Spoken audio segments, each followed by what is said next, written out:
Assalamualaikum. Welcome back, everyone. We are still on our day one of the third ICSTEM 2021. I believe everybody is fresh from the break. So, let us all join Professor Dr. Mohan Chinnapan, our first plenary speaker from University of South Australia, Australia. Professor Dr. Mohan will deliver a speech entitled Mathematics for STEM Education, Reframing the Nature of Content of Mathematics and Knowledge for Teaching Mathematics.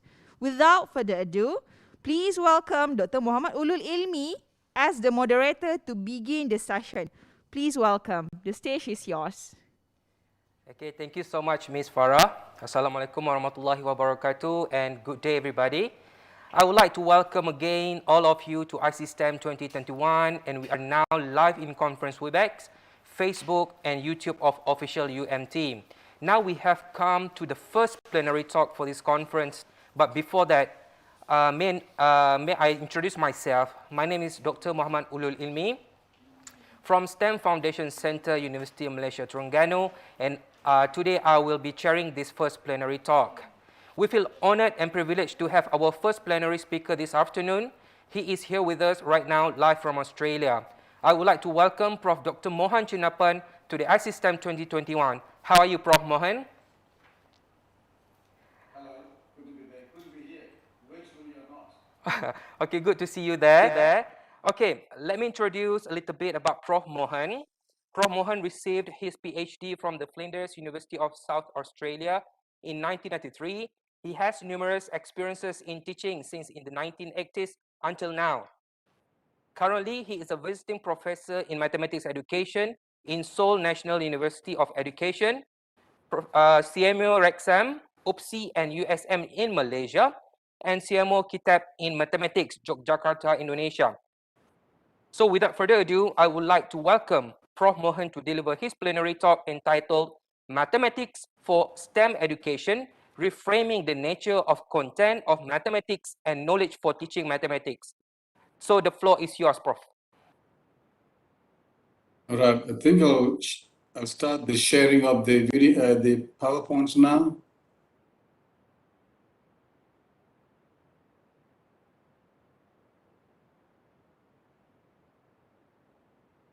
Are my slides visible to you? Your slide is already presenting, but it is in the summary slide. Yeah. Okay. Right. So I'll start. Thank you, Dr. Ulul, and the organizing committee for inviting me and giving me the opportunity to deliver the plenary at the third ICSTEM organized by UTM. I've been to Malaysia several times, and I think I have some understanding of the STEM scene or scenery in Malaysia.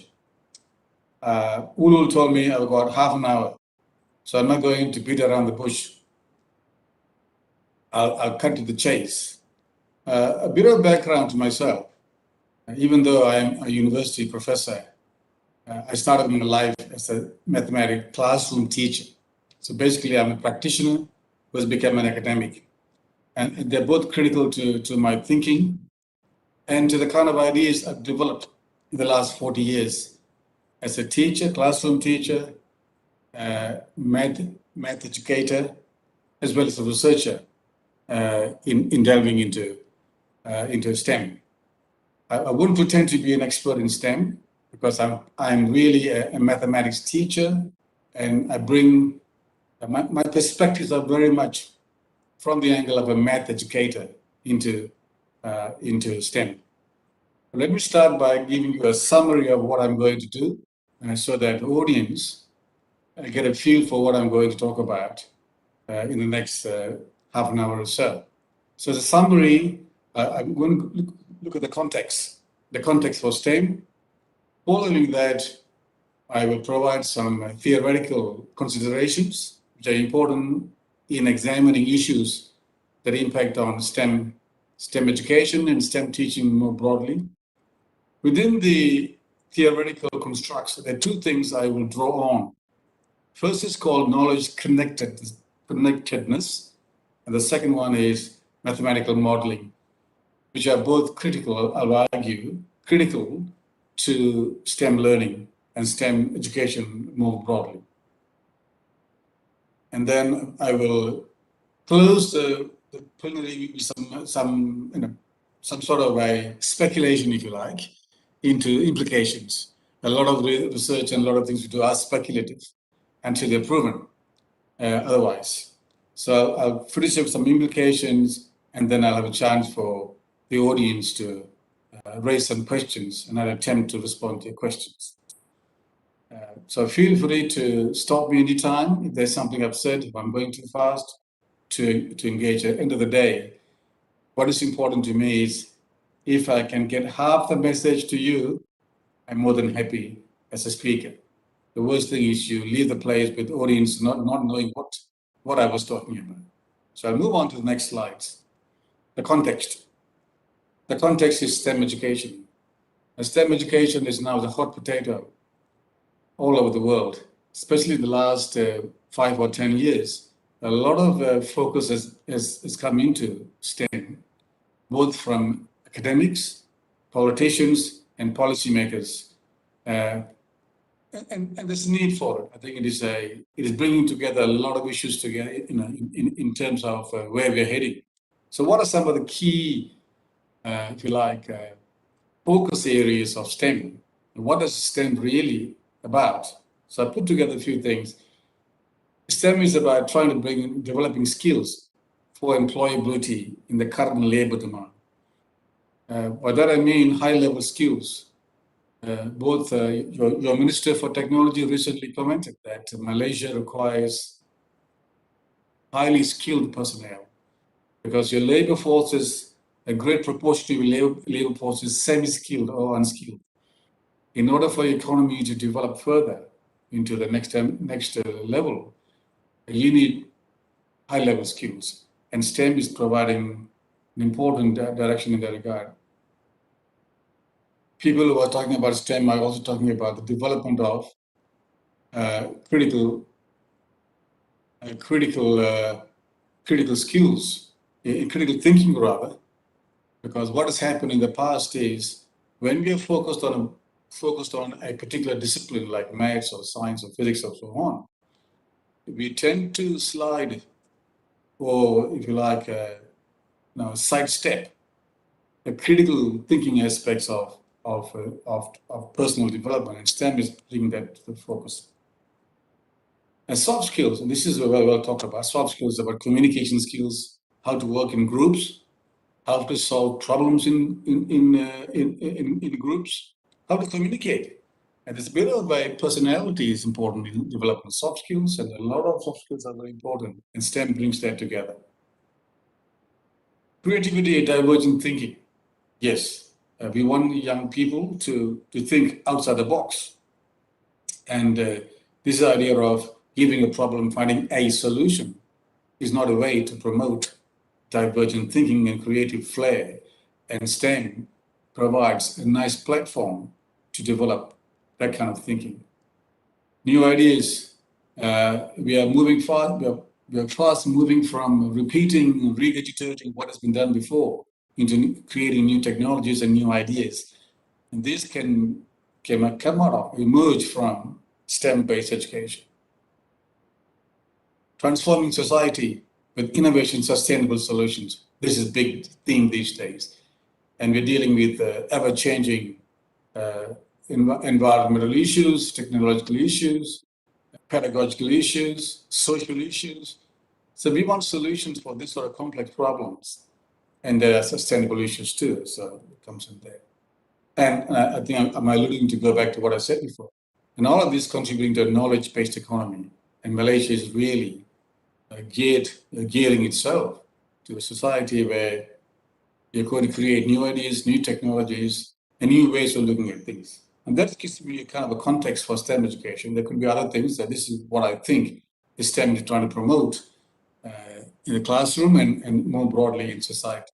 So let me now go into that is STEM education, STEM learning. So what is learning as opposed to education? Education is more a broad-based concept. I want to kind of drill down into the particular aspects of learning. So STEM learning, what is STEM learning? You've got to understand and solve real life world problems. Real life problems, and that's part of learning.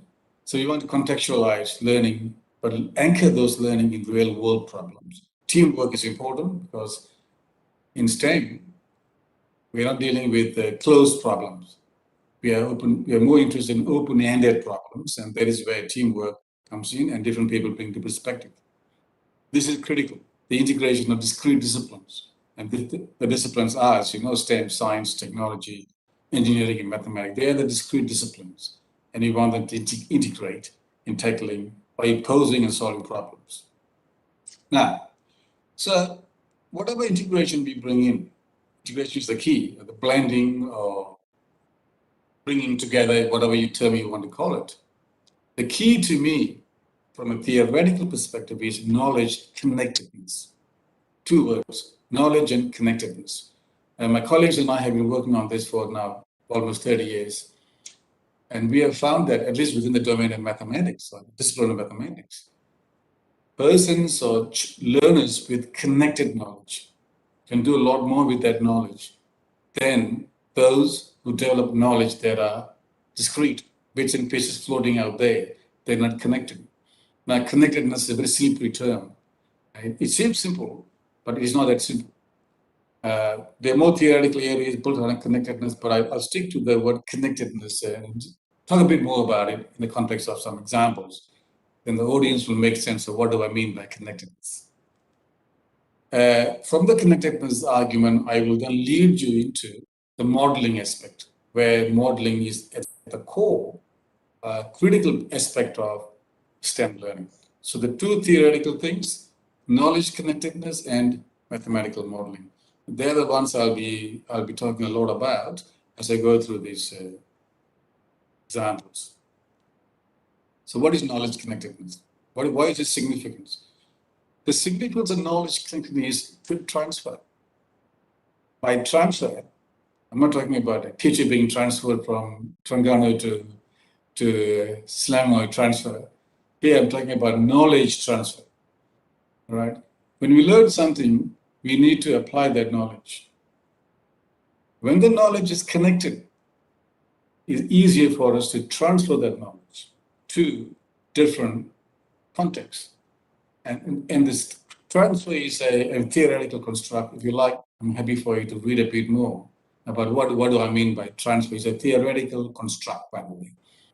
And the two types of transfer. Near transfer is one thing. And near transfer is a successful use of knowledge, given knowledge, to solve similar or isomorphic problems. So you give them a problem, kids can solve a similar problems with a different number, right? As opposed to far transfer. Far transfer is when you take that ideas from a new concepts, procedures, principles from the new transfer, you then do apply that knowledge to solve more complex problem. I'm just thinking about, if you're a motor mechanic, you learn something about how the diesel engine works or petrol engine works. There's some standard things you learn from new transfer. You then have to now, someone comes along to your motor mechanic shop. You learned about this motor mechanic with a Mazda car, for example. If someone comes to your yard and he brings a Toyota, although they are both petrol engines, but Toyota has got different engine. You have to apply some of the principles you gained from the near transfer in your Mazda context to diagnosing and solving engine problem in Toyota. And that requires far transfer. It's possible that I'm just using Toyota engine as an example. Toyota engine may have different configuration. There could be different tubes coming out there. I'm not a specialist in the area. I'm just trying to bring in how these connections happen. Another case of near transfer, you learn to play music. So you've got a scoreboard out there, you're trying to play piano. Let's say you're playing Mozart's music, classical music. Or you're playing some music from P.M. Ramlee, who are Malaysian composers are. Then you're given another piece of music which is completely unrelated to what you were learning before. You have to transfer and play the different music. Part transfer, that is part transfer. You may have to play that music not from piano. You're going to use harmonium or some other instrument, and that is part transfer.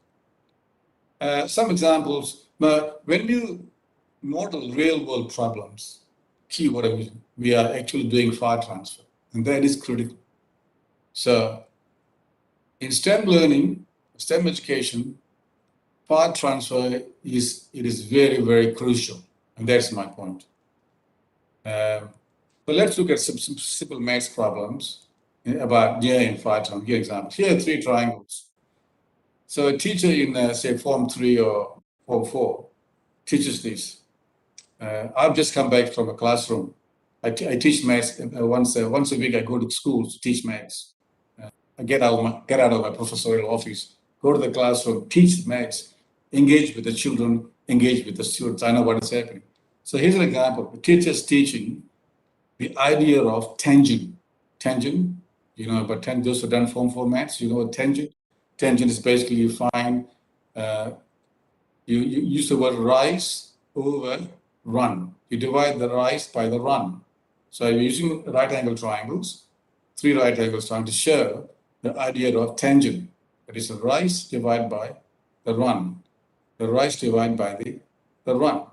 Tangent is this angle over here. We call them opposite over adjacent, opposite over adjacent, opposite over. So the teacher is teaching idea of tangent, or more critically, in the case of these triangles, idea of slope, S-L-O-P-E, slope, right? Now the teacher might have used the word gradient or may not, but generally this is what's happening in the teaching of the idea of a slope. Now, then what the teacher can do for near transfer, give different triangles, different orientation of triangles, ask them to find the slope, all right? Now, that is what we call near transfer. Different triangles trying to find the slope or find the tangent of that slope, of the angle, which is the slope, or the gradient. The word gradient may have been used, I don't know, let's say. Now, so going from this to the similar triangles with the different numbers, it is near transfer. Okay. Now, what is far transfer? The far transfer in this context is a bit like this. All right. A kid in the class and comes and says, "Hang on, a 20% slope is steeper than a 10% slope." To me, this is far transfer because he or she is bringing different ideas for a start. It's idea of percentage. All right. It is still using the idea of rise over run, but is applying that in terms of a percentage notion. The teachers just talked about tangent. That's all. The kid understood what is slope, rise over run, convert that into a percentage, and then you might even go on and show why 20% is bigger than a 10%. And if you're driving a car going down the slope, very often they are warning signs. They would have seen out there when you're driving with the parents. They tell you you're dropping, how fast you're dropping, or how high you're going.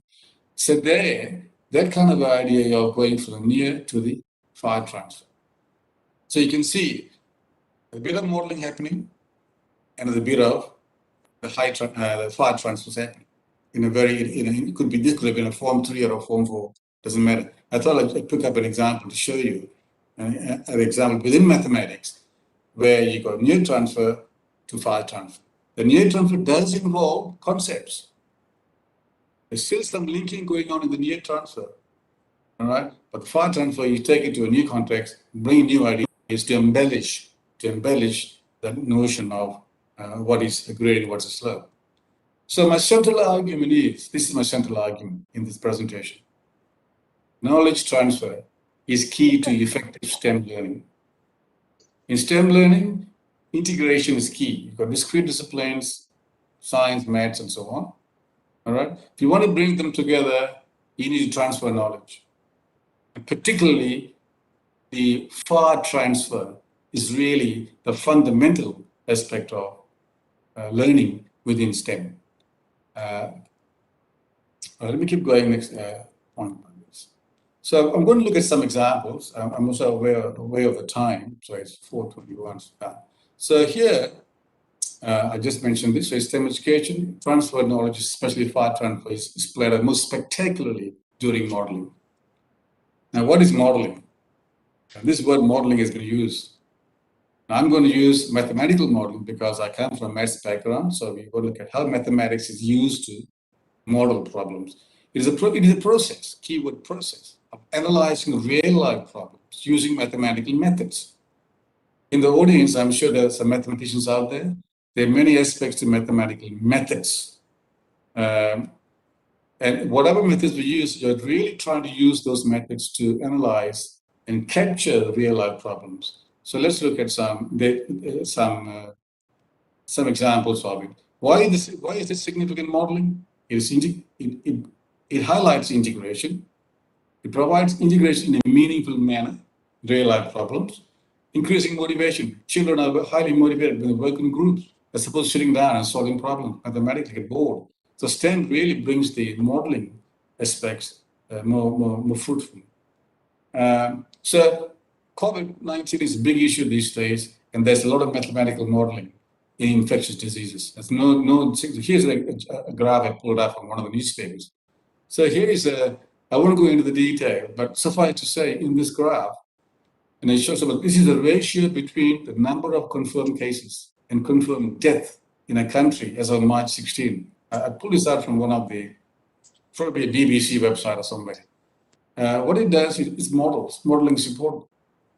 How do they predict? What modeling does? It captures the variables and the interplay between the variables, and then helps the investigator predict what is to come. And the COVID situation, just about everyone talks about modeling. The beautiful thing about modeling is contestable. Not every model is the same.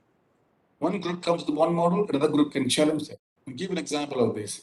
In Australia today, we are grappling, like Malaysia and other countries in the world, when to open up the board, stop the lockdown, let people move freely.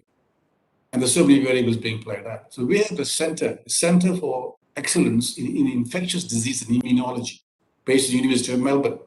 It is called the Doherty Center. Now, named after Peter Doherty, Doherty. Peter Doherty is a Nobel Prize winner from Australia in immunology, and set this up. About 2 weeks ago, my government in Canberra is using Doherty as an authority in predicting or in forecasting when to open up the borders between the states, when to let the people move around. They're going back to the Doherty Institute to advise them. Now, so Doherty says, okay, if you vaccinate 80% of the people, fully vaccinated, which means double dose of vaccination, then the border between the states could be opened. Then what happened? There are some tension between the states. Queensland and New South Wales, for example, don't accept the Doherty modeling. They're using some other modeling from another state, University of Queensland, for example. Now, what it shows is, you got the best authority in the world doing the modeling with mathematics and so on, but it is contestable. Okay? What they're saying is the Doherty model does not consider the unvaccinated young ones from 12 to 18 years old. They're only considering 80% vaccination for adults, which is above 8. So you can see some variables in there they're using to model. So modeling is very, very powerful, and I think it's very current these days to look at that. Ulul, how am I going for time? 5 more minutes?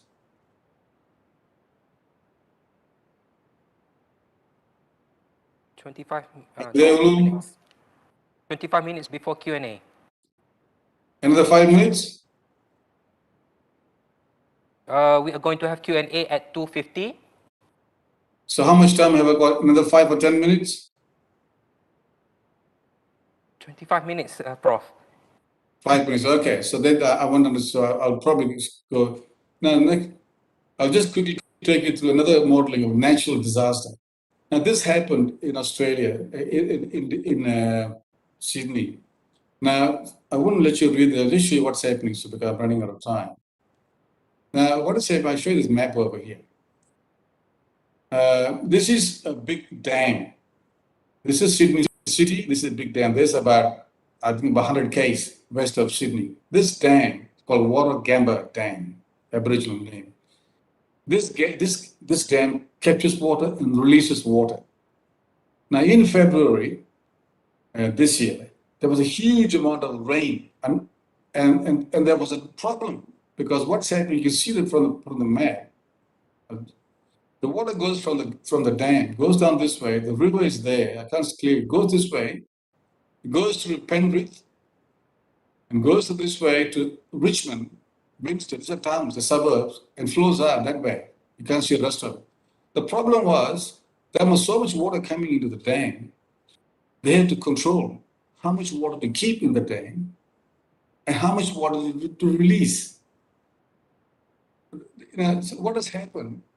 Because there was some trouble, a lot more water was, because a lot more water was coming into the dam, they had to release a lot more water into the river. As a result, the whole place was flooded. People were getting flooded in Penrith, Richmond, Winstead were flooded. Big issue. So there was a tension between how to model the inflow, water coming into the dam, and how much to release from the dam.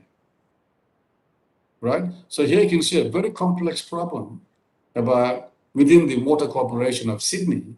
I'm sure engineers and the statisticians would have said and worked out how to control the inflow into the dam so that the dam doesn't burst. All right? At the same time, release the water in such a way the flow into the suburbs doesn't cause flooding. In the case of powerful use of mathematics to model complex problems. So this is the problem we're talking about, modeling that involves teamwork, complex problem, real life, sustainability, okay, working in groups, talking about reasonable solution, arguing among team members, what is the right solution for real problem, and different possible scenarios being played out in this. So there's an example of modeling played out. And it's all fire transfer. Now, given that I got another, maybe 3 or 4 minutes, I'm going to jump into my other slide just to. Prof Mohan, yeah.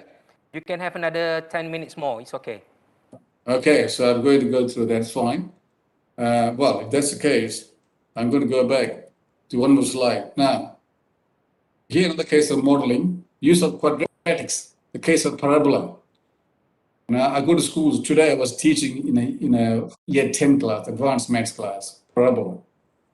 Now, parabola is a very, very powerful way to model a lot of things. And those, again, this is the use of parabola. You see parabola is a trajectory of football when you kick it. There's parabola in the reflectors in a car headlight. This is all parabola. The reflector is a parabola. So study of a parabola is such a powerful way to bring the modeling aspect very, very strongly to the children. Of course, when you study parabola, you study about the equation of parabola.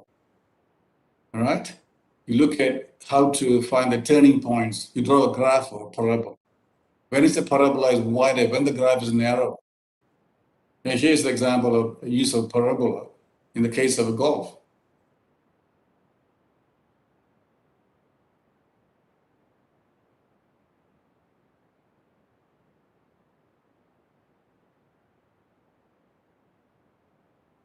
This is fire transfer because I told my students what the equation is. I told them that y is equal to x squared, or y is equal to x squared plus 1 whole thing squared, or y is equal to x squared plus 1. You can graph all of that.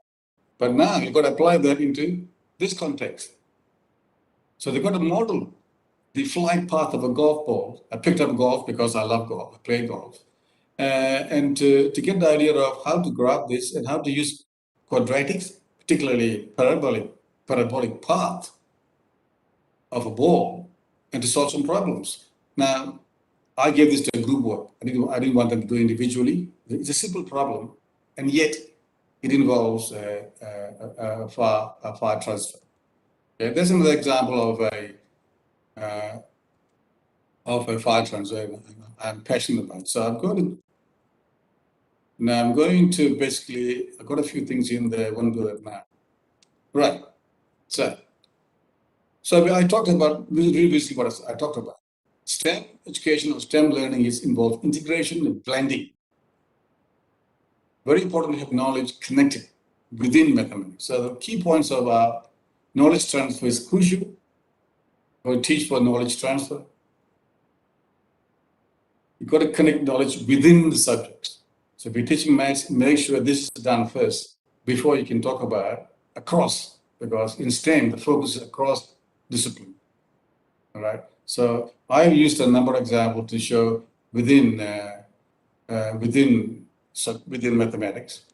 And then, of course, once you've covered that area, we can go into between subjects. This is where your STEM comes out a bit more forcefully. My example out there would have given you an idea of between subjects. So if you're teaching that parabola, that topic on parabola can be taught in physics class. And you draw graphs, so graphs are coming in there as well.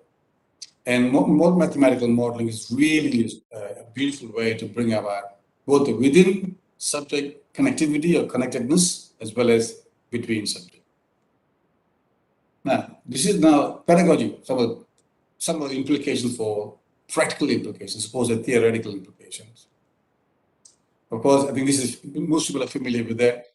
STEM pedagogy involves inquiry-based learning. It's not a case of teachers sitting there talking chalk and talk approach. It is inquiry or problem-based learning. That's important.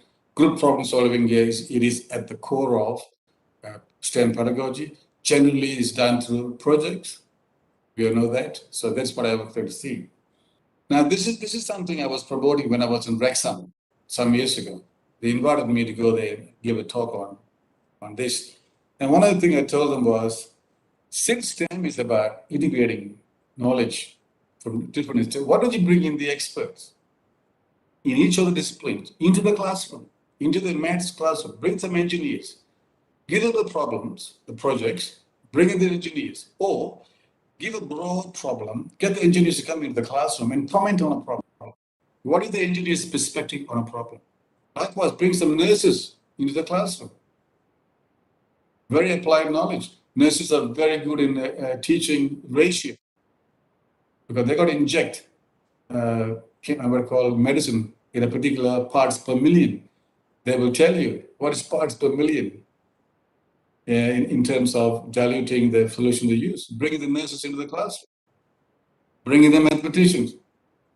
I'm not talking about maths teachers, university people who are mathematicians and statisticians into the classroom. All right? Chemists, go to the pharmacy, bring a chemist into the class. Well, how do they talk about molar? What is a mole? A molar solution. Okay? Bring the diesel engine experts. They got a lot to offer. Diesel engine expert, their understanding of science and math is so grounded. They will bring a lot of rich experience for the students. Okay? It doesn't have to happen. It doesn't have to happen all the time. But in your STEM classroom, whatever you do it, you can organize one or more people. Bring the carpenters. Carpenters will talk about geometry, how they use geometry to construct a truss on a roof. Why a particular truss has got more strength than the other types of trusses.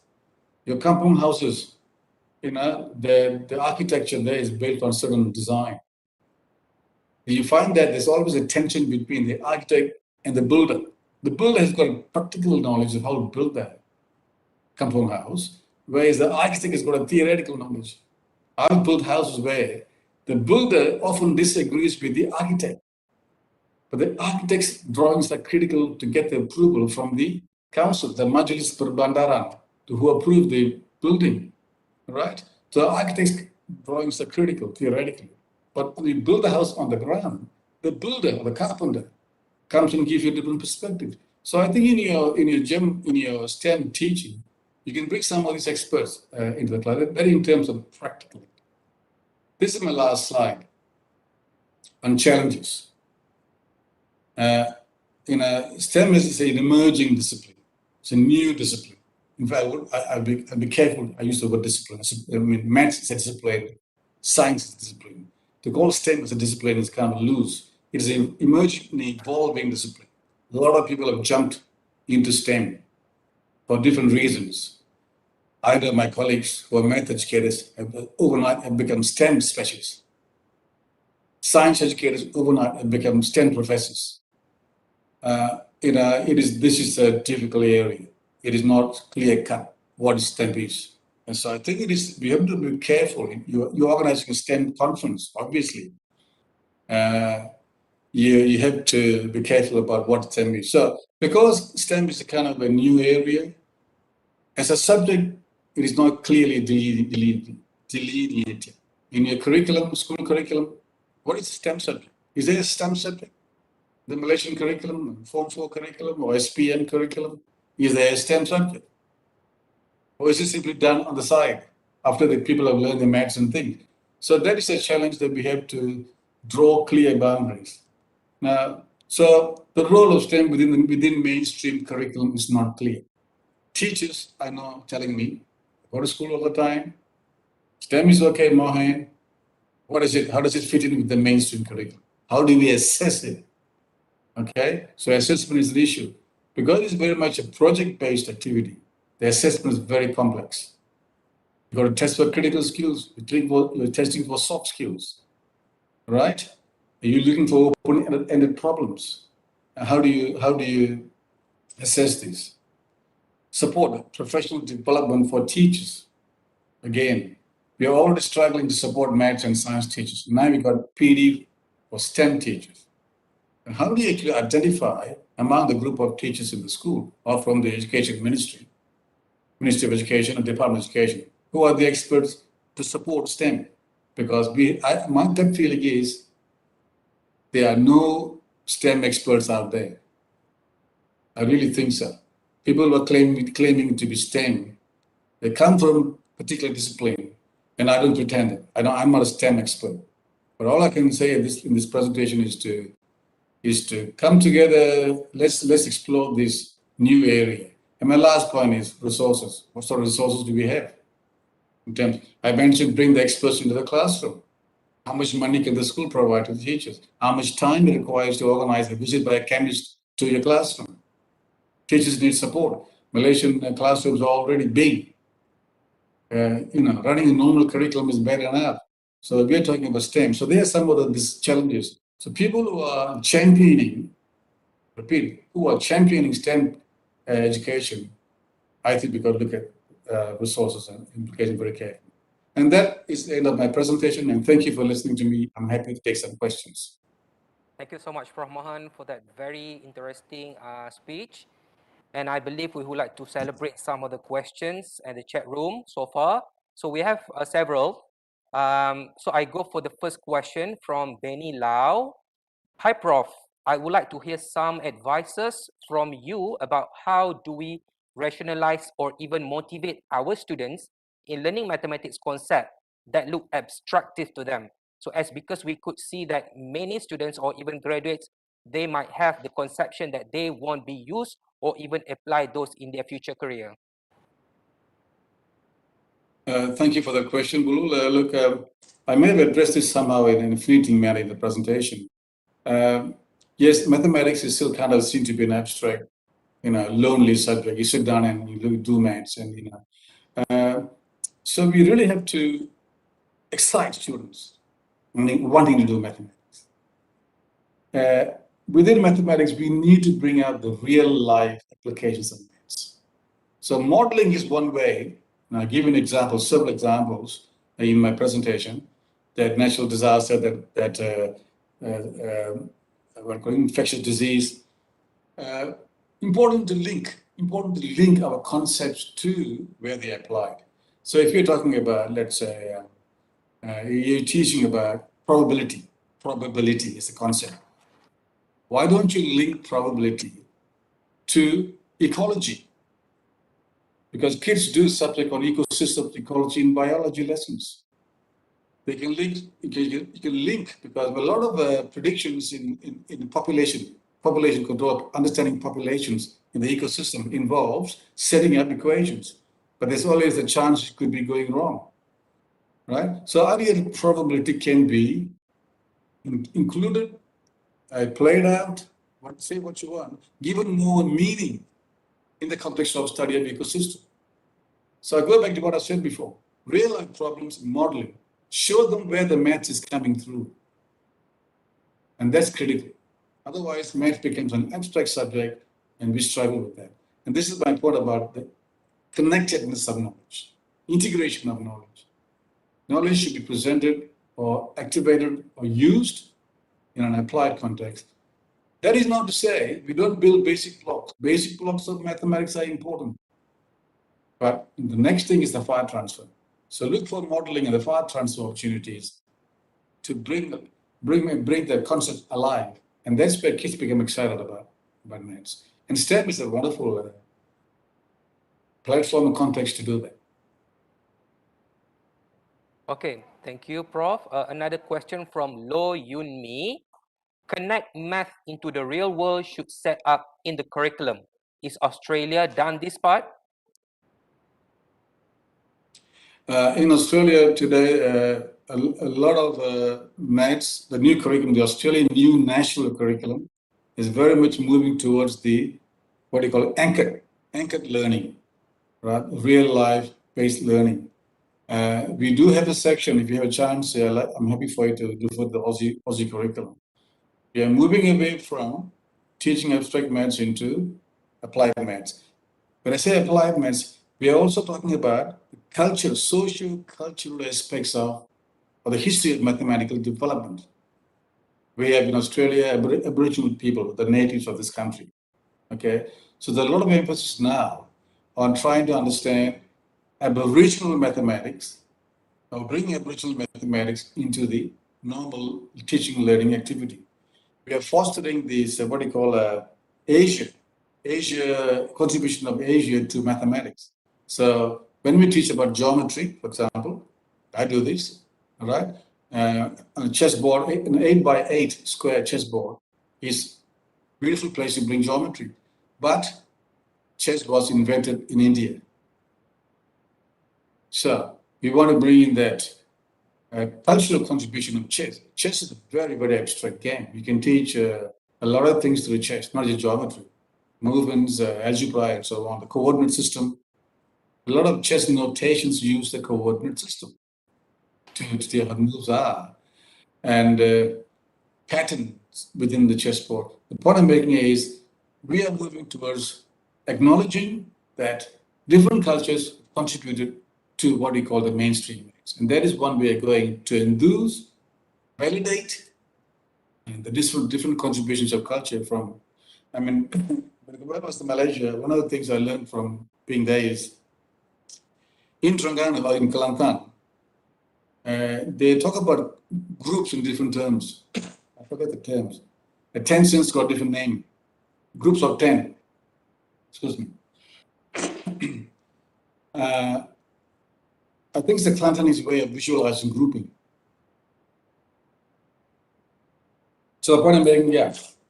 So our curriculum is moving more towards helping kids anchor the maths, apply the maths, acknowledge the cultural contributions of mathematics.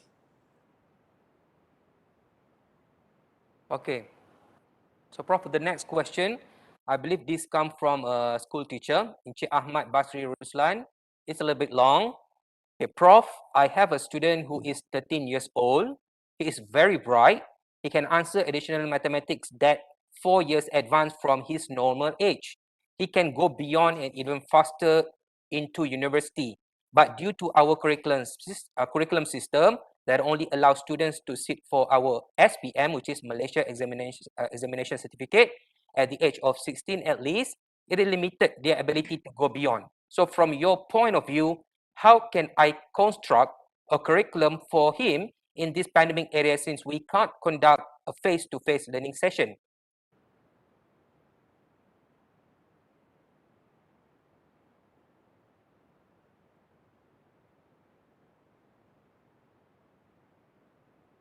Right. Thank you for the question. I think it's a very interesting question. We have what we call, one of the things we're doing in Australia, particularly in New South Wales, and to some degree in South Australia. We're setting up what we call special achievement schools, or within schools, special achievement classes, where we take these students who are way ahead of the class, put them into enrichment classes, and they are given more support, and we bring in university lecturers and professors to this particular classroom to get them on this trajectory of very fast learning. Remember, every society needs to learn mathematics at different levels. We need carpenters, we need plumbers, we need lorry drivers. Okay? They use mathematics, for sure. We also need, at the other end, if you like, high applied mathematics. We need people to design bridges, right? You need experts to design fuel cells down the track.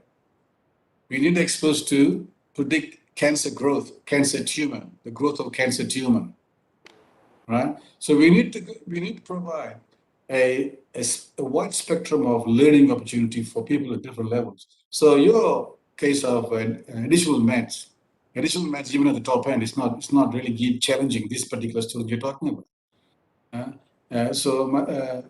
What we're doing in Australia is we're having a special classroom, maths classroom within school, as well as schools that set up to support these fast, the people who are really sprinting, if you like, with the mathematics, because we don't want to hold them back. We need them. Society needs them. And that is the strategy. So what we do, the people who teach those advanced classes are really highly experienced maths teachers, one. Two, university lecturers coming in from the mathematics department to challenge these students. Okay, so thank you. We go to the next question by Anutra Sirisena. I wonder how students in Australia embrace and accept mathematics. Our students fear math, and this plays a crucial factor in students pursuing STEM packages. How students in Australia embrace and accept mathematics? So sorry, Ulul, I missed that. Can you repeat the question? Okay, I wonder how students in Australia embrace and accept mathematics. Our students fear math, and this plays a crucial factor in students pursuing STEM packages. Right. In Australia, we are still finding a significant proportion of students are not engaging with mathematics. We have an engagement question, right? What we are doing is, our curriculum reflects that. We really want to engage students at different levels.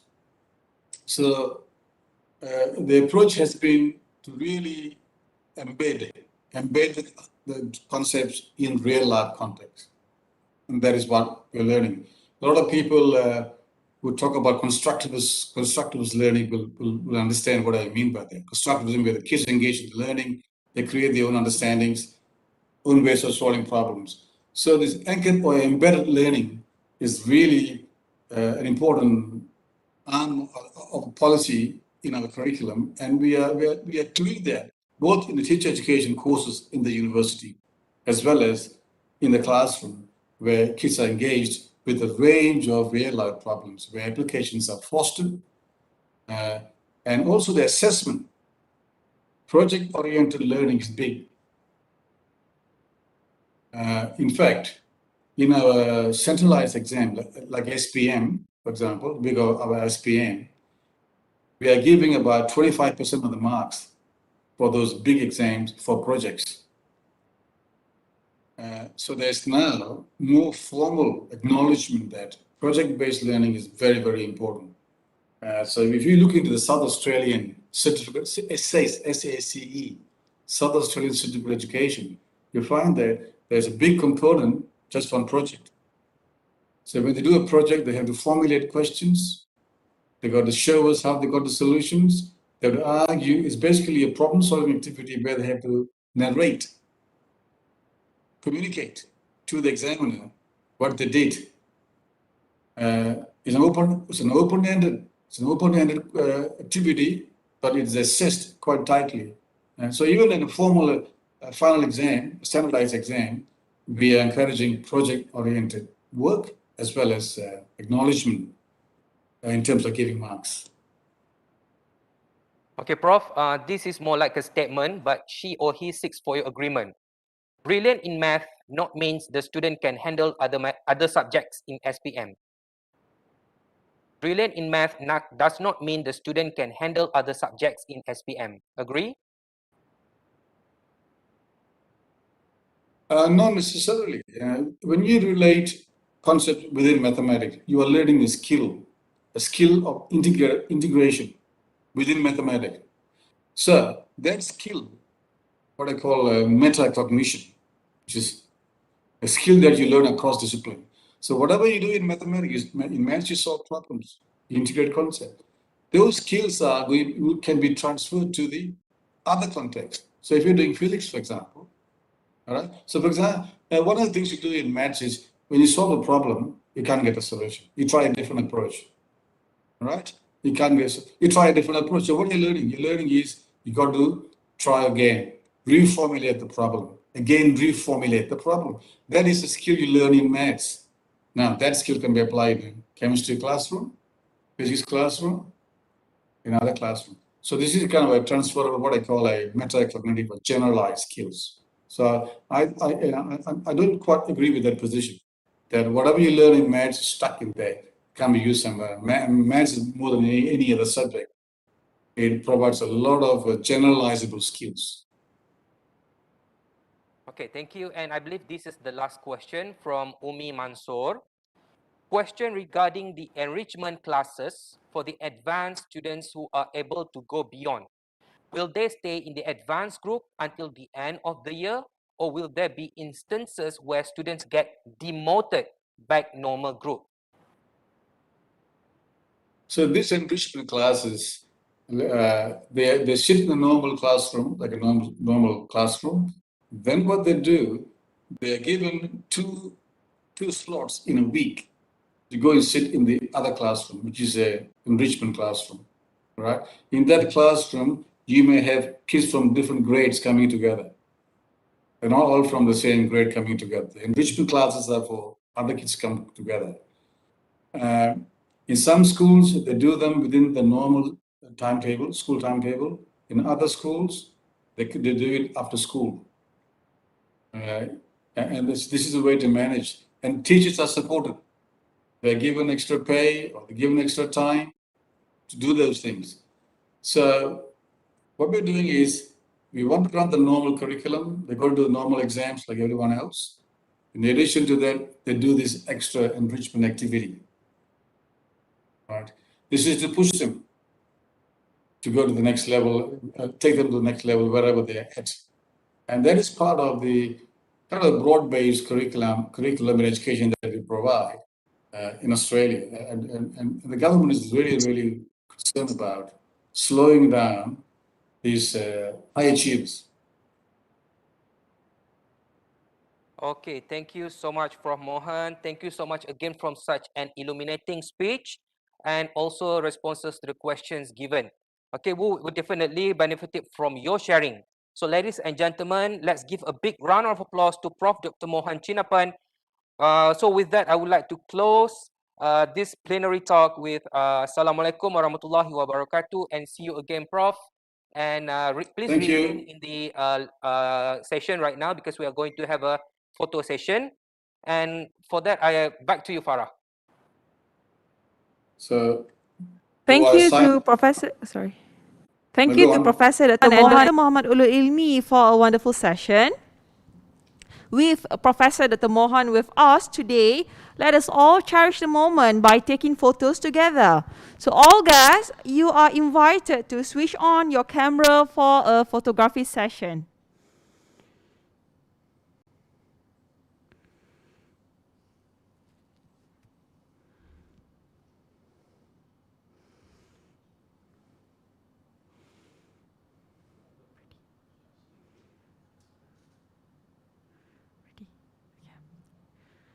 In count of 10. 1, 2, 3, 4, 5, 6, 7, 8, 9, and 10. With that, we have ended with our first plenary speaker session for 3rd ICSTEM 2021. To continue to our parallel session, oral presenters are welcome to enter your respective rooms for your presentations. For attendees, you are welcome to any room according to the selected themes to watch the presentations, and also to the ICSTEM website to view all the posters available there.